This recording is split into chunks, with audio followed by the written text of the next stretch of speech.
Modern बहू के उच्च विचार। सक्सेना परिवार एक साधारण ढंग से जीने वाला परिवार था। उस परिवार में कमलावती और प्रदीप अपने 3 बेटों आनंद, राजन और राज के साथ रहा करते थे। आनंद की शादी सीमा से हो चुकी थी। राजन की शादी नीलम से होने जा रही थी। वहीं राज अभी कंवारा था। सीमा, कल तुम्हारे देवर की शादी है। अब तुम्हारी देवरानी आने वाली है। अब तो तुम्हारी सुनने वाली भी कोई आ जाएगी। अब तो तुम भी खुश हो जाओगी जेठानी बनके।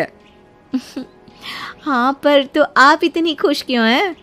मैं तो इसलिए खुश हूँ क्योंकि तू उस पर हुक्म चलाने की कोशिश करेगी, पर वो तेरी बात सुनेगी नहीं और फिर तुम दोनों में झगड़ा होगा। मैं तो बस इसी एंटरटेनमेंट के लिए खुश हो रही हूँ। अब हर दिन इस घर में फैमिली शो चलेगा। क्या माँ जी, आप भी?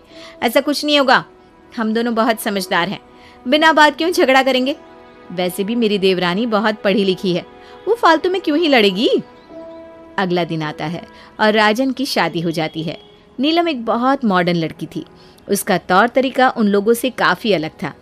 कमलावती का मानना था कि एक औरत को अपने जेठ के सामने नहीं आना चाहिए, ना उनसे बात करनी चाहिए और छूना तो बिल्कुल भी नहीं चाहिए। पर नीलम अपने जेठ से बात करती रहती। अगर ऐसा चलता रहा तो जल्दी ही मेरा सारा पैसा डूब जाएगा। क्या हुआ भाई साहब? अब परेशान क्यों है? कोई बात है क्या? अब क्या बताऊं, मैंने मार्केट में एक दोस्त के कहने पर कुछ पैसे लगा दिए थे और अब वो पैसे डूबते हुए दिखाई दे रहे हैं। बहुत कुछ सोचा था कि फ़ायदा हुआ तो ये करूँगा वो करूँगा, लेकिन अब तो नुकसान ही हो रहा है। भाई साहब, आप परेशान मत हो, देखना सब अच्छा ही होगा। नीलम, इस वक्त तो मेरी परेशानी नहीं समझ सकती। मैंने वो पैसे माँ के लिए रखे थे ताकि उनको सोने के कंगन बनवा के दूंगा, लेकिन अब सब खत्म हो गया, सब खत्म हो गया। अरे भाई साहब, आप ऐसे रोइए मत, अच्छा थोड़ी ना लगता है। और आनंद को परेशान होते देख नीलम उनको गले लगाकर उनकी पीठ भी थपथपा देती है और उन्हें इस प्रॉब्लम से लड़ने की हिम्मत देती है। आनंद को भी अच्छा लगता है। उसके बाद आनंद वहाँ से अपने कमरे में चला जाता है। तभी वहाँ सीमा आती है और कहती है, ये तुम क्या कर रही हो नीलम?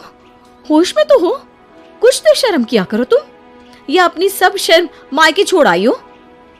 क्या कर दिया मैंने? ऐसा कौन सा गलत काम कर दिया जो आप ऐसे कह रही हो? क्या कर दिया? तुझे नहीं पता तूने क्या किया? हमारे यहाँ औरतें जेठ से बात भी नहीं करती। हमने तुझे बात करने दी तो तूने गले लगा रही है। वही तो माँ जी, देख रही हो ना आप, हमारी आज़ादी का कितना फायदा उठाया जा रहा है। ये तो बिल्कुल सर पे ही चढ़ गई है। अरे जेठ जी क्या कोई भूत है जिनसे मैं बात नहीं कर सकती? वो तो मेरे लिए मेरे बड़े भाई जैसे हैं, उनसे बात करने में कौन सी शर्म? मुझे नहीं पता, बस तुम मेरे पति को गले वले मत लगाया कर, समझी? अपना ज्ञान अपने तक रख। हमारे यहाँ जो रिवाज है वही चलेगा। वो आप लोग भी ना 1920 वाली सोच के साथ जी रहे हो। आज दुनिया कितनी आगे पहुंच गई और आप लोग अभी भी ये सब मानते हो। खुद गलती करी है और हमें गलत बोल रही है। हमें इतनी भी पढ़ी लिखी नहीं चाहिए लड़की जो आकर हमें पढ़ाने लग जाए। आप लोगों को कुछ भी समझाना मतलब अपने पैर पर कुल्हाड़ी मारने जैसा है। देख रही हो माँ जी, कैसे कैंची जैसी जुबान है इसकी। नीलम अपनी सास की बात का कोई जवाब नहीं देती और वहां से चली जाती है। नीलम जॉब भी करती थी और आए दिन इस बात पर भी उसे सुनने को मिलता रहता।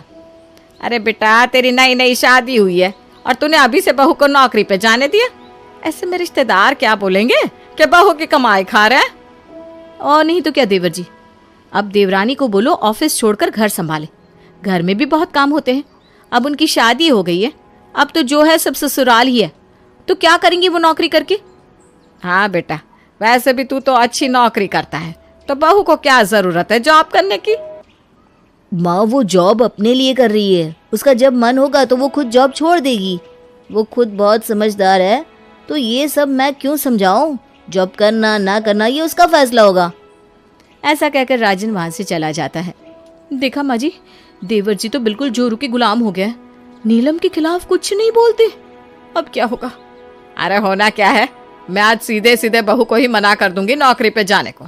बहुत हो गया काम, अब अपना घर और अपने पति को देखे। लेकिन उस दिन नीलम जल्दी में थी, इसलिए कमलावती कुछ बोल नहीं पाती। उसी रात नीलम को ऑफिस से आने में काफी लेट हो गया था, तो उसे उसका बॉस छोड़ने आया। माँ वो देखिए जरा, नीलम भाभी इतनी देर में आई है और वो भी किसी लड़के के साथ। क्या इज्जत रह जाएगी हमारे मोहल्ले में। भैया को बोल दो कि भाभी को समझा ले कि हमारे घर की औरतें रात में अजनबी मर्द के साथ नहीं घूमती। तेवर जी आप बिल्कुल सही कह रहे हो, ये तो गलत बात है। हमारे घर की इज्जत को डुबा के मानेगी नीलम। अरे इसे अंदर तो आने दो, मैं बताती हूँ। आज ही सारा मॉडर्न पना निकाल देती हूँ। बहुत हो गया इस लड़की का, आज तो इसको बता ही देती हूँ। नीलम जैसे ही घर में आती है तो कमलावती उसे सुनाने लगती है। हम तुझे जॉब करने दे रहे हैं, ये क्या काफी नहीं? क्या अब इतनी रात में लड़कों के साथ आकर हमारे घर की बदनामी करेगी? और कुछ बाकी है तो वो भी कर ले। कोई संस्कार दिए क्या तेरे माँ बाप ने, या फिर सब वहीं मार के छोड़ कर आई है? मॉडर्न के नाम पे ये आवारों की तरह मत घुमा कर। चिल मम्मी जी चिल, वो मेरे बॉस हैं और ये कौन सी बड़ी बात है। नीलम ये बोलकर अपने कमरे में चली जाती है, जिससे कमलावती को और ज्यादा गुस्सा आता है। मुझे चिल करने को बोल रही है, अभी बताती हूँ इसे। राजन से शिकायत करती हूँ तब इसकी समझ में आएगा। अब तक सोच रही थी बेटे से क्या बोलूँ, बेटे से क्या बोलूँ, लेकिन अब तो पानी सर के ऊपर जा चुका है। सही कहा आपने माँ, अब तो भैया ही नीलम भाभी को सबक सिखाएंगे। लेकिन जब कमलावती राजन से नीलम की शिकायत करती है तो उसका जवाब सुनकर हैरान रह जाती है। पहली बात, नीलम एक समझदार लड़की है, वो जानती है वो क्या कर रही है। और दूसरी बात, मुझे पता था कि वो अपने बॉस के साथ आ रही है, इसलिए अब ज्यादा टेंशन ना लो, उसने मुझे पहले ही बता दिया था। चलो माँ चलो, भैया कुछ नहीं सुनेंगे। हाय हाय, जैसे खुद है वैसा ही मेरे बच्चे को भी बना दिया। इसे तो कोई फर्क ही नहीं पड़ रहा कि इसकी बीवी इतनी देर रात किसी और आदमी के साथ घर आई है। ये बोलकर कमलावती वहां से चली जाती है। अभी कुछ ही दिन गुजरे होते हैं कि राजन का बर्थडे आ जाता है। उस पार्टी में जो कोई भी आता, नीलम उसे मॉडर्न तरीके से ग्रीट करती। वो सभी को गले लगाकर हक कर रही थी। ये देखकर कमलावती का खून खौल उठता है। सीमा, नीलम को तो देख जरा, कैसे सबसे चिपक चिपक के मिल रही है। औरतों से मिलना तो चलो ठीक है, पर आदमियों से भी वैसे ही मिल रही है ये लड़की। ये तो मेरा नाक कटवा कर रहेगी। और एक मेरा बेटा है जिसको अपनी बीवी में कुछ गलत दिखाई नहीं दे रहा। अरे क्या होगा अब इस घर का? हम लोग क्या कर सकते हैं माँ जी, वो हम में से किसी की सुनती है जो उससे कुछ कहा जाए। राज जा और जाकर बहू को यहाँ बुला कर ला। राज नीलम को कमलावती के पास बुलाकर लाता है। कमलावती फिर उसे सुनाना शुरू कर देती है। बहू, अगर तुझे सबसे मिलना ही है तो नमस्ते कर ले, हाथ जोड़ ले, पैर छू ले। पर ये सब क्या कर रही है? हमारी इज्जत है मोहल्ले में, अगर तू ऐसा करेगी तो चारों तरफ बस बदनामी होगी। अरे मम्मी जी, लगता है आप बड़े लोगों की पार्टी में कभी गई नहीं। अरे हाँ, मैं तो भूल गई, आप लोगों को शायद किसी ने बुलाया नहीं होगा ना, इसलिए आपको पता नहीं है। वैसे वहाँ सब लोग ऐसे ही मिलते हैं। अच्छा मैं जा रही हूँ, गेस्ट आ रहे हैं। देख रही हूँ माँ जी, कैसे मुंह पे बेइज्जती करके चली गई। कमलावती नीलम से परेशान हो चुकी थी। वो अपने पति प्रदीप से भी इस बारे में कहती है, पर प्रदीप इन बातों पर कोई खास ध्यान नहीं देता। फिर अगले दिन, सीमा बहू चाय तो दे दे। सीमा दीदी घर पर नहीं है, मैं बना देती हूँ आपके लिए चाय। ठीक है बेटा। नीलम किचन में जाती है और प्रदीप के लिए ग्रीन टी बनाकर ले आती है। अरे बहू, ये कैसी चाय है? इसका टेस्ट तो बड़ा अजीब है। इसमें ना तो दूध है ना ही कुछ स्वाद। दूध खत्म हो गया था तो मुझे बता देती, मैं ले आता। ये ग्रीन टी है पापा जी, अभी कुछ दिन पहले डॉक्टर ने बताया था ना कि आपकी डायबिटीज़ बढ़ रही है, इसलिए मैंने आपको ये दी है। और ये ना बिना दूध के ही पी जाती है। कमलावती सही कह रही थी, तो कुछ ज़्यादा ही मॉडर्न है। मेरी सीमा बहू ठीक है, कम से कम खाने पीने की तो कोई रोक टोक नहीं करती। बताओ ये हरा हरा पानी कैसे पिया जाए? क्या हो गया पिताजी? अरे मैंने इससे चाय मांगी तो इसने ग्रीन टी लाकर पकड़ा दी मुझे। दिन में एक कप चाय भी नसीब नहीं हुई। ये आपके भले के लिए पिताजी। हाँ हाँ, बड़ा भला पता है इसे अपने ससुर का। ले जा अपनी चाय, मैं बना दूंगी इनके लिए। तो खुद पिए और अपने पति को पिलाइए चाय के नाम पे हरा पानी। नीलम को उनका ये रवैया बहुत बुरा लगता है, लेकिन वो कुछ नहीं कह पाती और खुद ही वो ग्रीन टी पी लेती है। राजन के अलावा घर के सभी लोग नीलम से चिढ़ने लगे थे और अब वो उसे बात बात पर ताने भी दिया करते थे। माँ जी, मैं सोच रही थी कि हम लोगों को इस बार केदारनाथ जाना चाहिए। हाँ बहू, सही कहा तूने। अब हमें भोले बाबा के दर्शन कर ही आने चाहिए। मेरे हिसाब से तो हमें पहले पास के मंदिरों में जाना चाहिए और बाद में इतनी दूर। और वैसे भी केदारनाथ जाना उम्र दराज लोगों के लिए काफ़ी मुश्किल है, बहुत चढ़ाई है ना वहाँ पर। लो भाई राजन, अब तुम्हारी मॉडर्न पत्नी हमें भक्ति का पाठ पढ़ाएगी। जहाँ भक्ति होती है ना, वहाँ कुछ मुश्किल नहीं है। समझाओ अपनी बीवी को। कभी गई हो किसी मंदिर जो बातें बना रही हो? बातें तो ऐसे कर रही हो जैसे हर हफ्ते मंदिर जाती हो। भाभी अब रहने दो, हम लोग डिसाइड कर लेंगे कहाँ जाना है। पता चला आप मंदिर गए और भगवान को भी मॉडर्न बना दिया। नीलम को उन लोगों का इस तरह उसे ताने देना बिल्कुल अच्छा नहीं लगता। वो उसी समय उन्हें जवाब देना चाहती थी, पर उसे पता था कि अभी कुछ भी कहने से सिर्फ कलेश होगा, इसलिए वो सही समय का इंतजार करती है। एक दिन राज के ऑफिस के कुछ लोग डिनर पर आते हैं। अब जब डिनर करके सब चले जाते हैं तो एक लड़की रह जाती है। अरे बाकी सब तो चले गए पर तुम रह गई, रात ज़्यादा हो गई है, चलो मैं तुम्हें छोड़ाऊँ। माँ, मैं अपने दोस्त को घर छोड़ के आता हूँ। हाँ हाँ बेटा, आराम से जाना।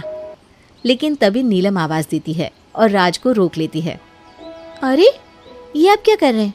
आपको शर्म नहीं आती? इतनी रात गए लड़की को छोड़ने जा रहे हैं। अपने मोहल्ले वाले क्या बोलेंगे और इस लड़की के घर वाले क्या बोलेंगे? ये सब शोभा थोड़ी ना देता है। अरे क्या पागलों वाली बात कर रही है तू? राजन, लगता है तेरी बीवी के दिमाग का इलाज करवाना पड़ेगा। सही तो कह रही है। जब नीलम के बॉस रात में छोड़ने आए और उससे नीलम और हमारे परिवार की बेइज्जती हुई थी, तो राज की इस लड़की को छोड़ने जाने से भी तो होगी ना, क्योंकि लड़की तो वो भी है। ये सुनकर राज को एहसास होता है कि उस दिन नीलम को बुरा भला कहना कितना गलत था और वो क्यों किसी लड़की के साथ घर आई थी, पर वो कुछ नहीं बोल पाता और उस लड़की को छोड़ने चला जाता है। अब अगले दिन नीलम और आनंद के अलावा सब किसी न किसी काम से बाहर चले जाते हैं। उसी समय आनंद फिसल कर गिर पड़ता है। ओह बचाओ, मर गया मैं तो। अरे आपको क्या हो गया जीत जी? आइए उठिए। नीलम खुद उन्हें उठाती है, उनकी मरहम पट्टी करती है और सूप बना कर देती है। थोड़ी देर बाद सब लोग वापस आते हैं। अरे आपको क्या हो गया है? ऐसे कैसे आपको चोट लग गई? मैं फिसल कर गिर पड़ा था। अच्छा हुआ घर में नीलम थी, उसी ने मुझे उठाया, मेरी मरहम पट्टी करी और सूप बना कर दिया। बिल्कुल भाई की तरह ध्यान रखा मेरा। अरे नीलम, ये तुमने क्या किया? तुम पागल हो क्या? मुझे तुमसे ये उम्मीद नहीं थी। तुमने तो मेरे परिवार की नाक कटवा दी। तुमने अपने जेठ को क्यों छुआ? ये तो पाप है। अरे ये क्या बोल रहा है तू? पागल हो गया है क्या? अगर नीलम सही वक्त पे पट्टी नहीं करती तो तेरे भाई को कुछ भी हो सकता था। इस बात में तू कैसे नीलम को डांट सकता है? क्या तुझे अपने भाई की फिक्र नहीं? आपसे मेरे पति को सही सलामत नहीं देखा जा रहा क्या देवर जी? आप ये सब क्या बोल रहे हैं? अरे आप ही लोग तो उस दिन कह रहे थे ना कि जेठ को नहीं छूना चाहिए, इसलिए मैंने कहा अरे गिर गए थे तो गिरा रहने देती, कोई आता तो उठा लेता। इसमें क्या गलत कहा मैंने? आप लोग ही बताओ। ये सुनकर सीमा और कमलावती को समझ में आ जाता है कि राजन क्या कहना चाह रहा है और वो लोग चुप हो जाते हैं। नीलम को ये देखकर बहुत अच्छा लगता है कि उसका पति उसका साथ दे रहा है। अब कुछ समय गुजरता है और एक दिन प्रदीप बीमार पड़ जाता है। उस दौरान जो कोई भी आता है, कमलावती उसके गले लगकर रोती रहती है। माँ, ये आप क्या कर रही हो? सबके गले क्यों लग रही हो? ये अच्छी बात नहीं है। ऐसे अनजान लोगों को गले नहीं लगना चाहिए, ये हमारे संस्कार नहीं है। अरे ये सब अपने ही तो है और किसी परेशानी में लोगों से ऐसे ही मिला जाता है। इसमें मर्द औरत का भेद नहीं होता, दुख तो कोई भी जता सकता है। अच्छा, पर क्या आपको पता है ठीक वैसे ही कुछ जगह खुशी भी ऐसे ही जताई जाती है। क्या मतलब? मतलब ये कि जैसे उस दिन नीलम सबसे मिल रही थी, वैसे ही आज आप सबसे मिल रही है। बस फर्क यह है कि ऐसे मिलने के तरीके को आप समझती हो और उसके तरीके को नहीं समझती। वो भी कुछ गलत नहीं था। ये सुनकर जब कमलावती अपने और नीलम के लोगों से मिलने के तरीके पर ध्यान देती है तो उसे समझ में आता है कि राजन सही कह रहा है। इस बारे में तो मैंने कभी सोचा ही नहीं था बेटा, तू सही कह रहा है। समाज के अलग अलग तबके में लोग अलग अलग तरह से मिलते हैं, और उसमें कोई बुराई नहीं है। तभी सीमा वहाँ प्रदीप के लिए काढ़ा बनाकर ले आती है। ये लीजिए पापा जी, ये काढ़ा पी लीजिए। ये थोड़ा कड़वा है लेकिन आप इससे जल्दी ठीक हो जाएंगे। ला बहू यही दे दे, शायद इसी से कोई फायदा हो जाए। ये काढ़ा भी क्या कोई पीने की चीज होती है? इतना कड़वा होता है। ये आप क्यों पी रहे हो? अरे क्यों का क्या मतलब बेटा, मेरी तबीयत खराब है और तबीयत खराब में थोड़ी ना देखा जाता है कि क्या कड़वा है क्या मीठा है। अच्छा, पर ये बात जब उस दिन नीलम आपको समझा रही थी तब तो आपने उसे डांट दिया था। अरे जाने दीजिए ना, आप क्या बोल रहे हैं? नहीं, मुझे बोलने दो। ये शायद उसी का नतीजा है कि मेरी तबीयत इतनी खराब हो गई। उस दिन अगर बहू की बात मान ली होती तो इतना नहीं होता। परहेज इलाज से भला होता है, ये बात समझने में मैंने देर लगा दी। मुझे माफ़ कर दे नीलम, मैंने भी तुझे बहुत गलत समझा बहू, मुझे भी माफ़ कर दे। मुझे भी। अरे आप लोग कैसी बात कर रहे हैं? आप सब मुझसे बड़े हैं, आपको माफ़ी मांगने की कोई ज़रूरत नहीं है। पर मैं तो छोटा हूँ, मैं तो माफ़ी मांग सकता हूँ। मुझे माफ़ कर दीजिए भाभी। नहीं, आपको माफ़ी नहीं मिलेगी, आपको तो सज़ा मिलेगी। ये सुनकर सब लोग हंसने लगते हैं और उस दिन के बाद से फिर वो लोग कभी भी नीलम के तरीकों को गलत नहीं बोलते, बल्कि उनको अपनाने की कोशिश करते हैं। नीलम भी अपने सास ससुर के कहे अनुसार चलने की कोशिश करती है और ऐसे वो लोग हमेशा हमेशा खुशी खुशी रहते हैं।